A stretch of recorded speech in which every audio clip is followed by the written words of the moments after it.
Welcome to the SImple Sophisticate podcast, where intelligent living is paired with signature style. I'm your host, Shannon Ables, and whether you're listening on your commute, exercising, working in the garden, or sitting down with a hot cup of tea or a cafe au lait, thank you for tuning in. Let's get started.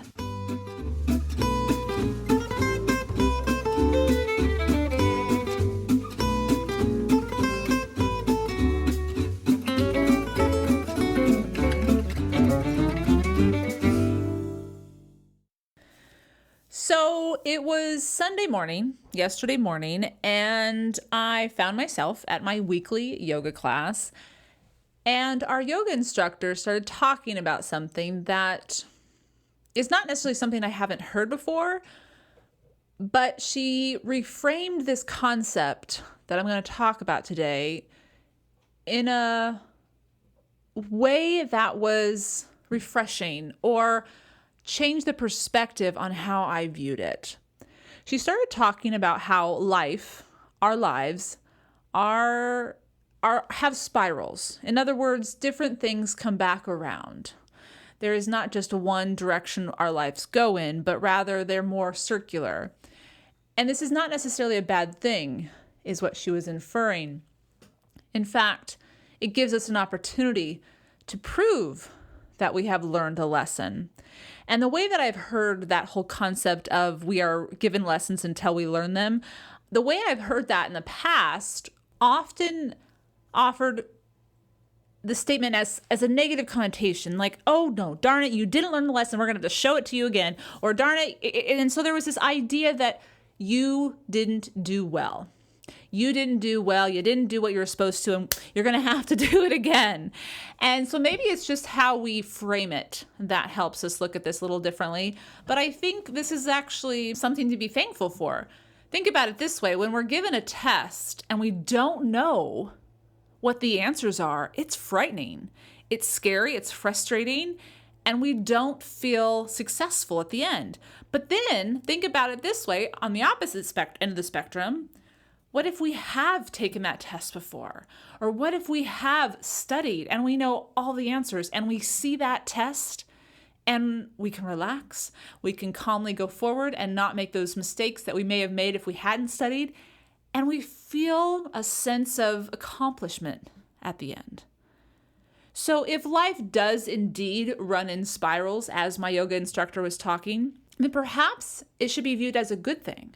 Perhaps it should be viewed as an opportunity to reflect on our younger selves or ourselves from the past and fondly go, wow, I was so naive, or I was so innocent but yet ignorant of how to navigate this issue. And we can see the growth that has occurred to get us where we are today. And I think if we look at it that way, wow, that is an opportunity to celebrate, to sit back and realize that we aren't a stagnant person. We aren't a stagnant person at all. And in fact, we do grow constantly if we choose to. So with that idea in mind of life being a spiral, I'd like to talk today about 4 habits that if we cultivate them, we can create that continual self-growth.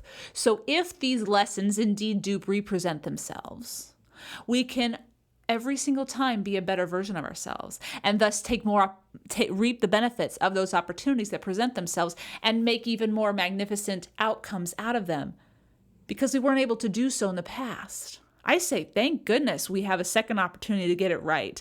What if we didn't? What if we didn't have a second opportunity? So many things in life, many people say, wow, that was a once in a lifetime thing. And well, maybe it was, but maybe it wasn't. Maybe there's something else that will happen in the future that maybe it won't look on the surface the exact same as to be the exact same thing, but maybe at its core it really is. And we're able to apply those lessons that we didn't have in our arsenal before to this new opportunity and see what blossoms. So today we're going to talk about those 4 habits that we can cultivate to have continual self-growth and move forward with our lives, and again, to create that life of more fulfillment and contentment. And I think this is a good time to talk about it anyway, because we're sitting at the end of 2014, looking ahead at 2015. In fact, I just put my 2015 wall calendar up on the wall, and I'm starting to think about, okay, where do I want next year to go? What do I want to try to do next year? But in order to do that, we have to understand where we are now and how we can grow. And hopefully these habits will allow us to do just that.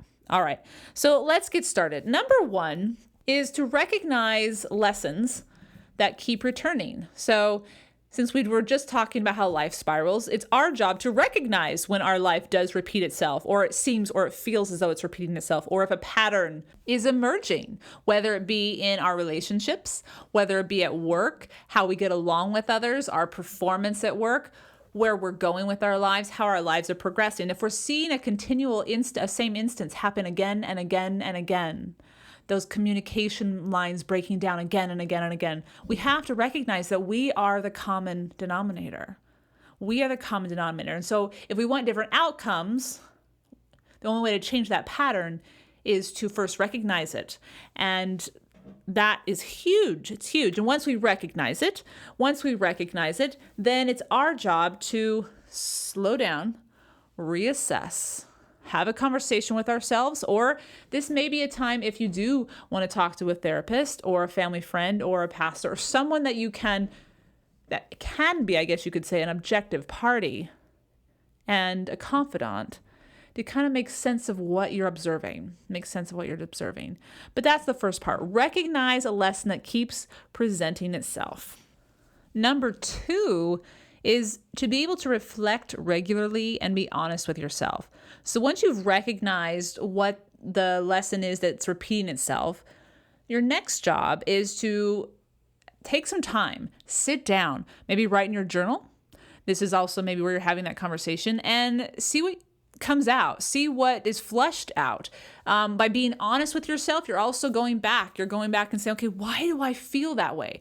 For example, if you are someone who is constantly seeking others' approval, whether it's just in general, people, colleagues, or maybe it's only in your romantic life with partners, you're constantly seeking their approval, you're constantly trying to fit a mold that they will accept. Why are you doing that?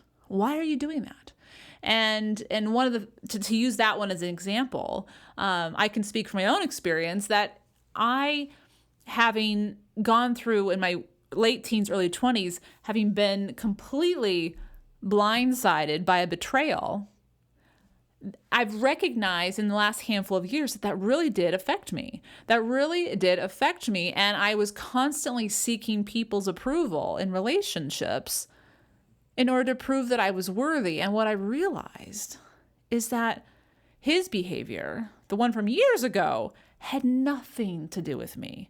And we'll talk about that in number 4 with regards to not taking something personally, but it really had nothing to do with me. But at the time, I assumed it absolutely had to do with me. And so by taking this time to self-reflect, to go back and understand what it was that was the issue and what it was that caused the issue, I'm able to then go forward and say, okay, wait a second. So you're only going after people that are unavailable. Why are you doing that? Well, you're trying to prove that you're worthy. Wait a second. You already were worthy before you started trying to date someone. That then moved me to a better place. Once I realized that about myself, I was able to then seek people that, whether it be in romantic relationships or friendships, that were open and available, and not to be a magnet or to be drawn like a magnet to people that weren't. And this is a subconscious thing, and it obviously sometimes will take a lot of time to come to such conclusions, but it's important that you do that work. And it doesn't always have to be something so profound. It can be something quite simple, but just something simple can make a tremendous difference in your life. Maybe you recognize that you like to procrastinate, and you realize that the quality of your work is suffering because you're putting things off into the 11th hour. Well, why are you procrastinating? Well, maybe you realize I really don't enjoy my work. Maybe that will tell you, hey, maybe you should start pursuing one of your hobbies that you do enjoy and that you do without having to be instructed to do the work, whatever it is. And maybe that'll open up a whole new world to you. So that's a little tweak, a little observation about your life, but a little tweak that could open up a brand new career for you that you didn't think could make a big difference. But hey, if you're pursuing something you love and you don't feel you have to do it and it's not drudgery, that's going to make a significant change in your life. So that's where the self-analysis comes in. That's where listening to your intuition comes from, or pays off, I should say, and is invaluable. And it's something to do regularly. Something to do regularly once you realize that a pattern is repeating itself, and you want to show or be able to learn the lesson to move forward so that you can reap the opportunities that can only be available to you once you've learned the lesson. All right, that's number 2. All right, number 3 is to have a mind shift. And I've talked many different times on podcasts and on blog posts about the power of our thoughts, the power of our mind. And this is because it is so fundamentally important to mastering to being successful, our mastering of our minds. We need to be aware that what we think we often can create. So with that in mind, maybe let's start with a scenario involving relationships. So here we go. So maybe you've had bad experiences in the past with relationships. Maybe a relationship went completely awry and your idea or your experience with relationships is negative and you just don't know if you can trust someone as you move forward. And a brand new person, mind you, but you're just not sure you can trust someone. And you're being very protective of your heart, and you just don't want to get hurt again. Completely understand. Many people have been there. Almost all of us probably have. Me, yep, been there. Okay. So what you will default to in your mind, perhaps, some of us anyway, when you go into this new relationship, may be a protective behavior, maybe assumption that something horrible will happen, or they're not going to be trustworthy, or something not what you would hope for will happen, I guess you could say. But this is what the catch is, guys. What you think causes what you get. Now, this doesn't mean that if your past relationships involved betrayal, that the person that you are now with is going to hurt you in the same way. But what it could do, if you're assuming the worst, if you're, what do they say? Hope for the best, expect the worst. No. If you expect the worst, oftentimes we sabotage what could be a decent relationship. It doesn't mean that every relationship is going to work out. But what it does mean is that if you are thinking negatively, you could destroy the relationship because you're not able to trust that person. And they then sense that, and they're not willing or able to connect with you because they see that you're not going to be willing to trust them. And so you destroy the relationship before it has an opportunity to blossom because of your negative assumptions. So this is where that mind, what you think, causes what you get. So here's the shift. New person, new relationship, new mindset, not dragged down by the past. After all, our mind will predict our future behavior. And to bring it back to number 2 with regards to learning the why of what we didn't learn from the lesson the first time, if we're able to understand the why of why we don't trust people or why we are more prone to protect ourselves, once we understand the why, we can then shift our mindset permanently or more readily. And it can become a better habit, a positive habit that will allow us to be open to any new situation without bringing the past in and polluting it with things that have nothing to do with that moment. So that's a huge shift in how we live our lives, and a positive shift in that. And if we can institute that habit in our lives, so many positive situations and beautiful opportunities can present themselves. All right, that's number 3. I'm going to take a quick 1-minute intermission, and then when we return, I'm going to dive into number 4. We have a lot to talk about. I'll see you on the other side.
back, we've talked about the first 3 habits that, if we cultivate them, can really help improve the quality of our lives. These are simple things on the surface, but they do take very focused attention. And once they become habituated, it becomes easier to incorporate into our lives. But I think just being aware of the power of such simple habits is all the more reason to give it a shot. Why not? Sit down maybe for that first uncomfortable self-assessment as to why we are feeling a certain way about something that's just not working well in our lives and causing that lesson to be repeated. But once we have that first initial sit down that's uncomfortable, it really does get easier. It really does get easier. We just have to get over that initial hump. And hopefully this podcast will help you get over that hump and be that nudge to kind of let you know that it will be worth your time and it will improve the quality of your life. It will improve the quality of your life. All right. And you won't feel stagnant. And that's the whole idea of living well, is to constantly be growing, constantly be growing. It's not always fun. As we know, growing pains are not always physically, comfortable experiences. Think about orthodontists and braces and all that fun stuff, but they're worth it. They're worth it. All right. So let's get to number 4. Number 4 is a big one, I think. And I think once we can realize the power of adhering to this habit, we free ourselves from a lot of unnecessary pain and angst. And anyway, let's get started. Number 4, don't take it personally. Wow. Now, I am speaking as someone who has taken things personally many times and taken it personally in such a way that when I look back on it now, it's like, what were you thinking? It had nothing to do with you. Why? And we'll dive into all that. I have a feeling some of you have been in the same boat as I have been. And hopefully you're already coming out of it. And if not, if you're wondering how to not take it personal, I'm going to try to give you 2 tips on how to do that today. So for don't take it personal, here's something that will hopefully make you feel a little bit better. It is human nature to take things that happen to us personally. It is absolutely ingrained in our being as human beings who need to survive to take things personally. If someone is talking to you or physically behaving in a way that you assume is hurting you, it makes complete sense that we want to protect ourselves. Because our whole idea of a human being is to continue to survive. So at the foundations, at the fundamentals of who we are as a human is to protect ourselves, self-preservation, right? So if that's at the foundation, we need to elevate ourselves. We need to recognize this truth about human nature and then realize the other truths that come into play here. All right? Because if we continually act as though everything about that is happening to us is something we should take personally, we're constantly acting out of fear. And a life lived out of fear is to be living on the defense. And we need to be on the offense. We need to be striving forward. We need to be facing that fear, being courageous, and not letting it control our lives. Because when it controls our lives, we've lost the ability to decide where and how we're going to proceed. We are not the directors of our life, fear is. So that's the key. Understand and forgive yourself, if nothing else. Don't berate yourself, I guess is what I'm trying to say. Don't berate yourself for taking it personally up until this point in your life. It's human nature. It's human nature. Now that you know that, let's figure out how to move beyond it. All right. So another fact to keep in mind is this thought about any negative behavior or comment or hurtful scenario that causes us to take it personally is more often than not a reflection of that person who's acting towards you and their life experiences leading up into that point. It really doesn't have anything to do with you. And I know it's really hard in the moment to think that. But so long as we are not then responding back negatively and we're not, being an instigator, then it really is about them. It really is about them. And unless we know their entire life history, we cannot know why they're behaving that way. Sometimes we will be fortunate and we will get that information later, but a lot of times we won't.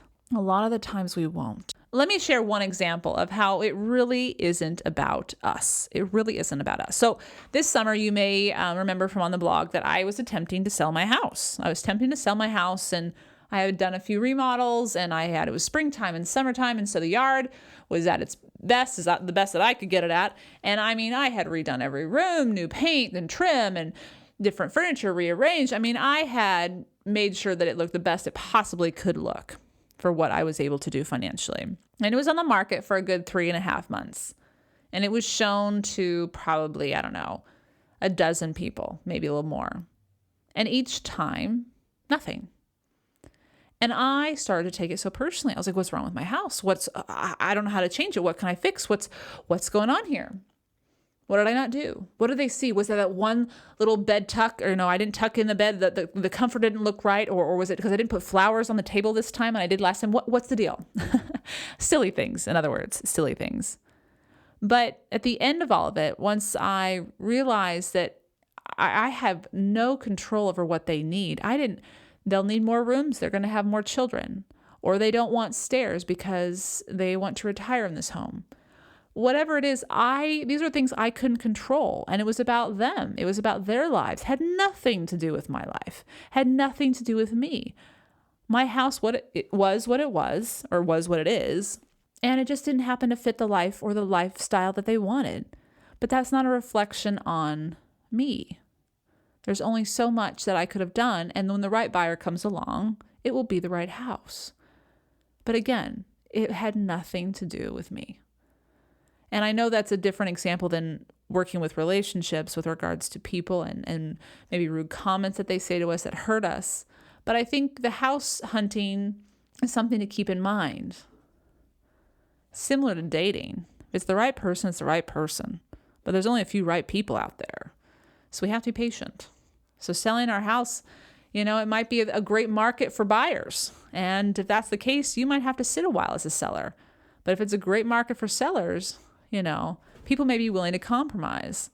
So it's just another way of thinking. It has nothing to do with me. I don't know what they want. I don't know what kind of life they want to live. And nor do I need to know that. It's none of my business. So it's some reassurance not to take it personal. Not to take it personal. Here's the bigger question. Why do we personalize things? Often, it's because we have our own open wounds that haven't healed.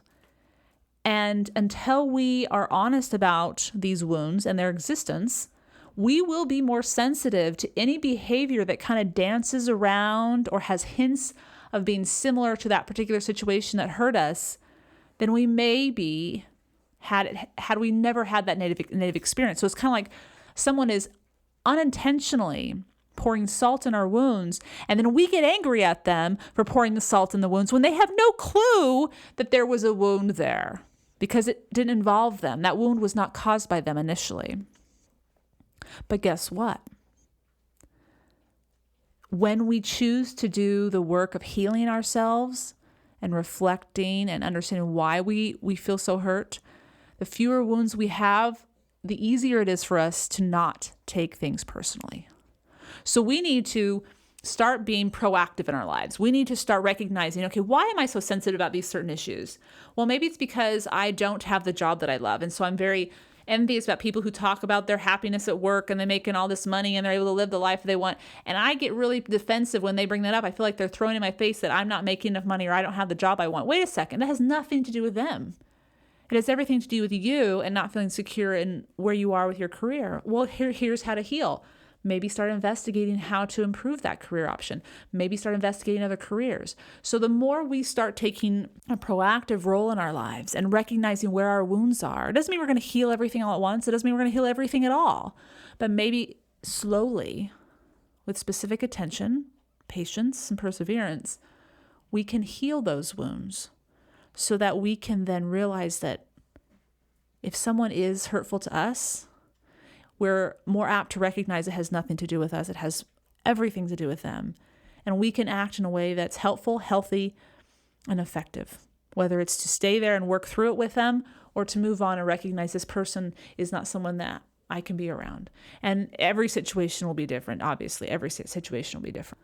All right. So that wraps up the 4 habits that we can cultivate to create continual self-growth in our lives. And while I said just after the intermission, these aren't necessarily easy habits to cultivate, but once we cultivate them, it will make our lives so much more enjoyable, so much more fulfilling.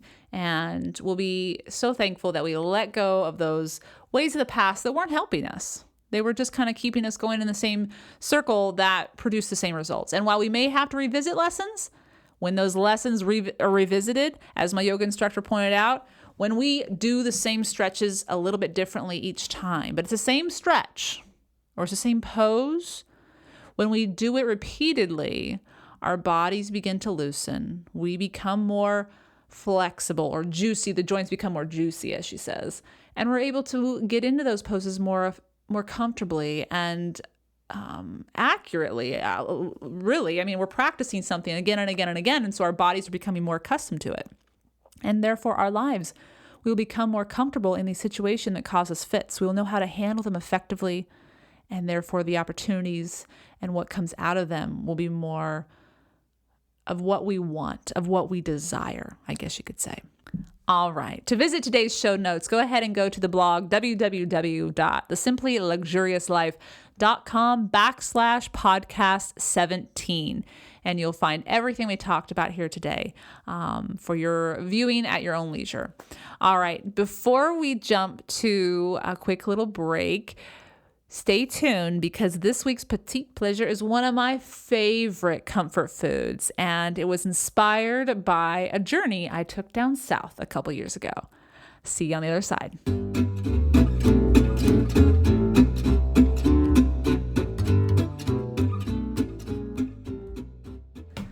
All right, nothing sounds more comforting, decadent, and luxurious than a bowl of risotto, a glass of white wine, and a crackling fire. I don't know. There's something about risotto that always just gets me feeling really relaxed and cozy, and it's just a real homey meal.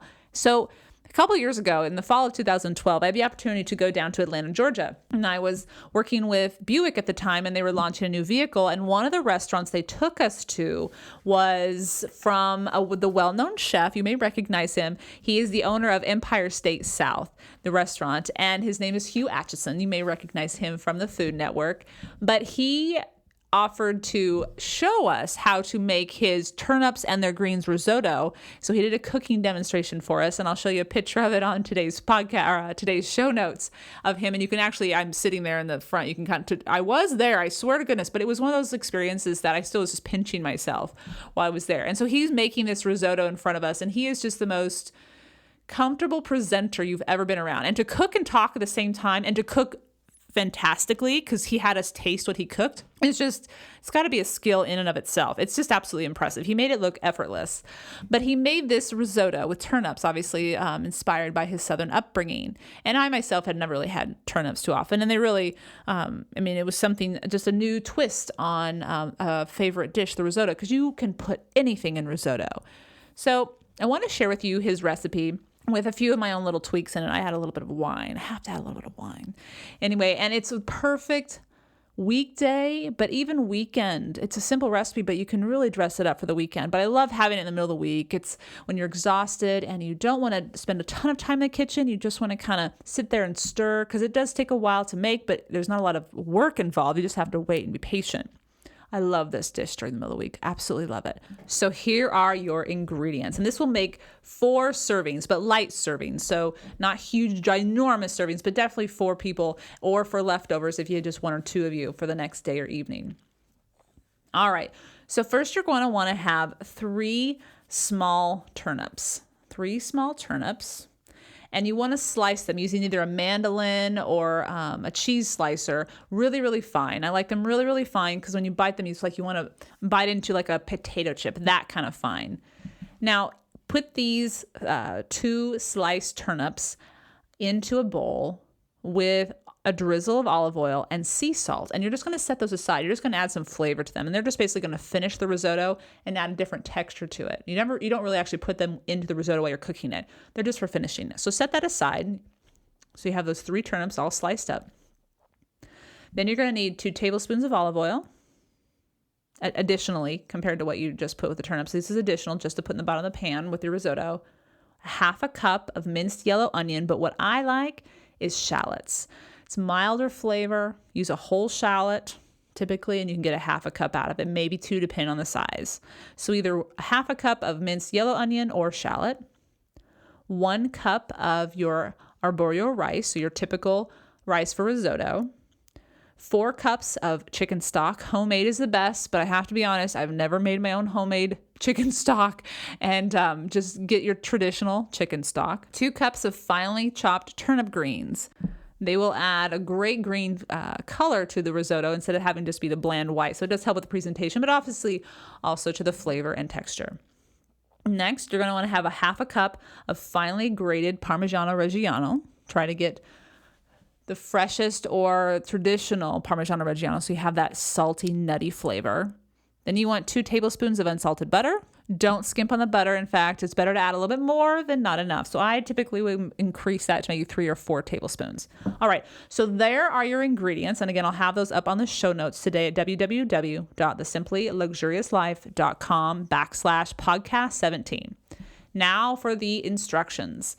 So first thing you're going to do is put your 4 cups of chicken stock into a saucepan and just heat that up. Keep it on a low heat on the back burner. Now go grab that Dutch oven, that cast iron oven, or a sturdy pot where you're going to make your risotto. You're going to put that on the front burner. You're going to put the heat to about medium. I'd say medium. Some people say high, but you really don't want your stock to be boiling. You just want a steady little simmer. And then you're going to put the 2 tablespoons of olive oil, followed by the shallots or onion, depending on what you've chosen. And you're just going to cook them for about 2 to 4 minutes until they are translucent, stirring them occasionally. Then add your rice and let it lightly get glazed with that butter. Then, this is my addition to the recipe. Add 1/3 to 1/2 cup of Chardonnay or dry white wine. The alcohol will basically be absorbed by the heat, so that's going to cook out. So you just want the rice to be kind of tossed into the wine with your wooden spatula so that there's the flavors there. And again, you want to pick a good white wine, not an expensive one necessarily, but make sure you taste it before, because you're going to taste it in the risotto when it's done. It's going to absorb the flavor. So make sure it's a Chardonnay that you would drink as well. All right. Next, you're going to add the chicken stock. I usually put 1 to 2 ladles worth of chicken stock over the rice. Let it simmer for 5 to 7 minutes. And you'll notice that the rice is obviously going to absorb this moisture and start to slowly and gradually plump up. Once you see that there's less moisture, more rice, add 2 more ladles full. So you're just basically every 5 to 7 minutes adding more chicken stock, about 2 ladles full worth each time. And this should take about 17 to 20 minutes to actually get to the end of the chicken stock that's in that saucepan, because you're going to use all that chicken stock that's in that saucepan, but you're going to add it gradually. So this is why you're basically just standing by the stove off and on. You can walk away every once in a while. You don't have to stir the whole time by any means. But you want to check it from time to time. Have your glass of wine handy. Just kind of enjoy the kitchen. You're not doing any extra work. And stir it every 7 minutes. Add some more chicken stock. And you don't want it to be like glue. You want it to be a little runny, but you also want to have some consistency of a lot of texture. And you'll see in the picture that I'm going to show you that you'll see that it looks a little bit like mashed potatoes in the sense of its consistency, but it's not stiff by any means. There's some fluidity to it. And everybody likes their texture a little different, so it depends on you. All right. When you're done, remove it from the heat and immediately add the 2 to 4 tablespoons of unsalted butter, the Parmigiano Reggiano, and the turnip greens. If you want to make it even more creamier, here's my little secret. Add about 1/4 cup of mascarpone cheese. This is a secret that I learned from Barefoot Contessa, and it really does make it really rich and creamy. It's fantastic. All right, when that's all mixed in and incorporated, you're going to mix in those turnips that were sliced and put in sea salt and olive oil.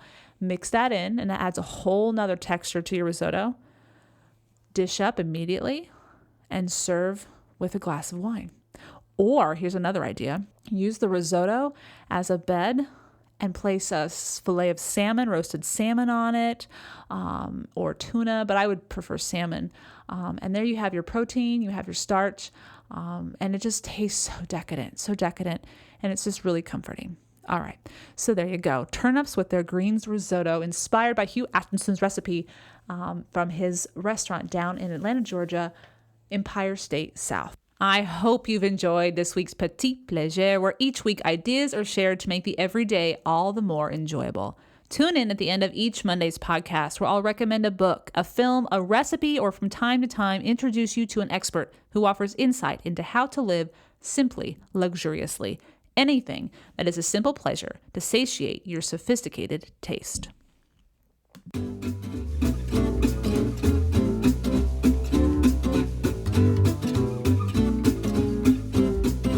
Thank you for tuning in to the SImple Sophisticate podcast, where intelligent living is paired with signature style. For more ideas and inspiration throughout the week, stop by the blog, thesimplyluxuriouslife.com, or pick up the book, Choosing the Simply Luxurious Life, A Modern Woman's Guide. Until next Monday, I'm your host, Shannon Ables. Bonjour!